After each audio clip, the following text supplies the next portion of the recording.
Voilà, nous sommes avec Isiaka Touré, ici au stade Charles Konan-Banny de Yamoussoukro, à la veille du match Guinée-Sénégal, comptant pour la troisième et la dernière journée du groupe, pour le compte du groupe C. Un match décisif, surtout avec, malgré la qualification du Sénégal et la Guinée qui vise la première place. Malgré tout, bon, il y a deux équipes qui sont quand même motivées pour aller quand même chercher la victoire demain ici à Yamoussoukro. Maintenant, nous allons parler de cette rencontre avec un journaliste guinéen, Isiaka Touré, avec qui nous sommes ici dans les gradins du stade Yamoussoukro. Isiaka, bonjour. Bonjour Salif, bonjour également à tes fidèles internautes, également à tes fidèles téléspectateurs. Je rappelle que vous êtes guinéen, mais quand même vous vivez aussi au Sénégal. À chaque CAN, vous vous déplacez. Mais cette fois-ci, nous sommes à la veille d'un match important. Vous, en tant que Guinéen et que vous vivez au Sénégal depuis, ça fait maintenant des années, depuis des années vous êtes là-bas, ça fait quoi de vivre ce derby? Bonjour, il faut saluer les gens d'entrée. Moi, je pense que c'est la deuxième fois consécutive que moi j'assiste à un derby du genre Guinée-Sénégal. Je suis partagé entre les deux pays. Le Sénégal c'est ma deuxième patrie. Disons, je suis né en Guinée, je vis au Sénégal. Voilà, ma femme est sénégalaise, comme on le dit. Des enfants qui sont nés ici, je me considère comme sénégalais. Et voir que la Guinée et le Sénégal se croisent pour un début, heureusement que ce n'est pas un match à enjeu, parce que voilà, ça serait encore beaucoup plus compliqué. C'est un match tout simplement où il faut gagner pour avoir la première place. Parce que le Sénégal a 6 points, la Guinée a 4 points. Le Sénégal a quasiment le ticket qualificatif en poche. La Guinée 4 points. Bon, il faudra s'accrocher en match nul pour vraiment garder la deuxième place de ce groupe. C'est tout un plaisir pour moi de suivre ce match. Comme au Cameroun en 2022, j'ai décidé volontiers de ne pas suivre le match parce que je suis partagé entre les deux pays. Et je pense que j'en ferai autant cette année. Je ne vais pas suivre le match. Ah oui, pourquoi? Parce que je veux garder vraiment mes sentiments pour moi, mais ce n'est pas facile pour moi de suivre cette rencontre. Peut-être que je vais le suivre, mais en dehors de la presse, des confrères, parce que tout le monde me connaît dans ce milieu, je préfère ne pas suivre ce match pour des raisons vraiment personnelles. Vous êtes dans une situation un peu complexe, ce que vous voulez dire? Exact, voilà, un peu compliqué. Est-ce qu'il faut supporter la Guinée, d'autant plus que le Sénégal m'a tout donné.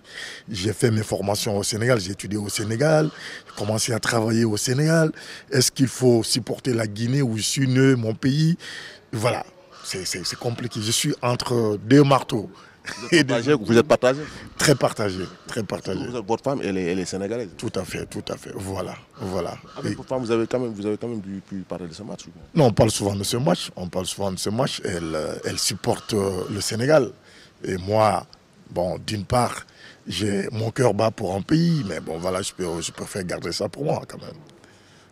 Okay. Mais dites-nous, ce match, il est quand même important malgré tout. Déjà, l'Amagou a été lancé tout à l'heure en conférence de presse avec une tension notée entre confrères, entre journalistes sénégalais et guinéens. Vous étiez dans la salle. Qu'est-ce qui vous a le plus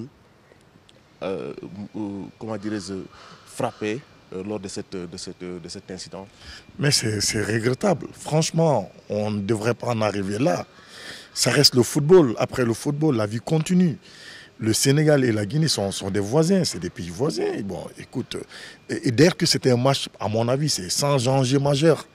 Pourquoi c'est tiraillé comme ça, surtout entre confrères? C'est vraiment regrettable. Moi, je regrette. Je regrette franchement. Et puis ces images-là qui font aujourd'hui le tour du monde, ce n'est pas une belle image et pour les Guinéens et pour les Sénégalais. On devrait plutôt montrer un bon exemple de voisinage, et même si par moment il y a des problèmes entre guillemets, mais on devrait montrer quand même que nous sommes des bons voisins ici. Mais surtout les journalistes qui se chamaillent, c'est regrettable, franchement. Ouais. Mais qu'est-ce qu'il faut pour éviter de tels incidents pour la prochaine fois? Dépassionner les choses, comprendre que c'est tout simplement le football. Le football, il y a un vainqueur, il y a un vaincu, il y a un match nul. Et c'est toujours le meilleur qui gagne.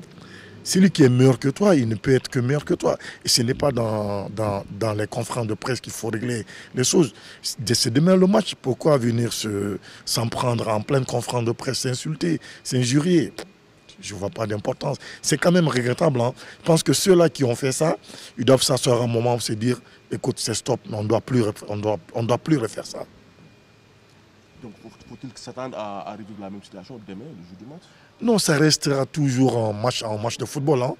Peut-être que ceux-là qui ont causé ça, d'ici le match, ils vont changer d'avis. Mais ce serait encore regrettable de répéter la même chose devant tout le monde entier. C'est pas bien. Franchement. D'ailleurs, Aliou même a quand même, comme je pense qu'il a peut-être été informé de cette situation parce qu'en prenant la parole en conférence de presse, il a quand même dit que ça restera un match, c'est des peuples frères. Après le match, ils vont continuer à vivre ensemble. Et puis, moi, je me dis que c'est quand même, je le répète encore, c'est regrettable. On n'avait pas besoin de ça. Et tu sais, ces joueurs pour qui on est en train de se tirailler là, il y en a beaucoup qui ont joué ensemble, il y en a beaucoup qui continuent à être dans le même club. Et puis ceux-là, demain, on va les voir se saluer. Voilà, Guy Lavogui joue dans le même club. On ne parle plus de la relation Naby Keita et Sadio Mané. Et voilà, mais ça reste le football. Le football, il faut qu'on essaie de dépassionner les choses. Ça reste un match de football. Ça reste un match de football, tant plus que les deux équipes sont qualifiées. Mais d'après toi, pourquoi à chaque fois il y a cette tension? Pourquoi à chaque fois entre la Guinée et le Sénégal, surtout dans le football, quoi? Pourquoi à chaque fois il y a cette... Non, c'est tout simplement une question de rivalité. Et c'est quand même normal, mais nous le prenons très mal. Vous voyez, par exemple, vous partez en Espagne, il y a entre le Barça et le Real, c'est des gens qui ne s'apprécient pas du tout. Mais ça reste une rivalité, tout simplement une rivalité sportive. Et nous aussi, nous devons prendre les choses comme ça. Nous devons prendre les choses comme ça. Moi, je ne vois aucune importance que des journalistes s'entretirent pour un match de football. C'est quand même regrettable. Franchement. Merci Isiaka. Merci à toi Salif, merci à tout le monde également. Merci beaucoup, merci.